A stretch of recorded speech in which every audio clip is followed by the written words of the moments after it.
হচ্ছে একজন লোক আসে, আমি তাকে ওরকমভাবে ফেসে চিনি নেই। সে এসে হঠাৎ করে দরজা বন্ধ করে দেয়, আমার উপর অতিরিক্ত হামলা করে। তখন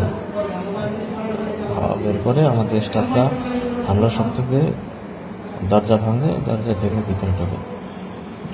কি বইলা হামলা করতেছিল, কি বলতেছিল আর কি? সেরকম নির্দিষ্ট কিছু বলে নাই, কিন্তু এর কয়েকদিন আগে সম্ভবত তার একটা মৃত বাচ্চা, তার স্ত্রীর একটা পেটে একটা মৃত বাচ্চা নিয়ে হাসপাতালে আসে, যেটা আল্ট্রাসাউন্ড করতে আসে যে বাচ্চা মারা গেছে অনেক আগেই। সেই বাচ্চা ভর্তি করাইছিল, হাসপাতালে মারা গেছে কেন, এই জন্য আমাদের উপর অভিযোগ যে এই বাচ্চাটা মারা গেছে। কিন্তু বাচ্চাটা 3-4 দিন আগেই আল্ট্রাসোনোগ্রামে আছে, 3-4 দিন আগে বাচ্চা মারা গেছে। এবং হাসপাতালে যেদিন ভর্তি হয় সেদিনই বাচ্চার কয়েক ঘন্টার ভিতরে ডেলিভারি হয়ে যাবে। তো বাচ্চা, তার অভিযোগ হচ্ছে যে বাচ্চাটা হাসপাতালে এসে মারা গেছে, কিন্তু আল্ট্রাসোনোগ্রামে দেখা যায় 3-4 দিন আগে বাচ্চা নাকি মারা গেছে। করুপ সারালটা করছে। এটাকে হসপিটালে করছিল না বাইরে? না, হসপিটালে আলটা ওই সময় চালু ছিল না, বাইরে আলটা করছে।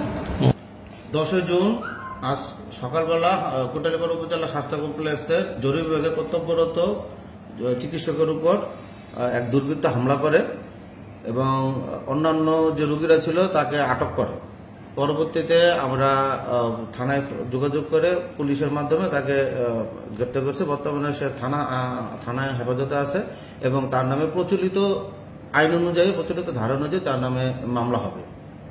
এবং এজন্য আমাদের গোপালগঞ্জ জেলার সুযোগ্য সিভিল সার্জন স্যার প্রয়োজনীয় ব্যবস্থা নেওয়ার জন্য আমাকে নির্দেশ প্রদান করেছেন।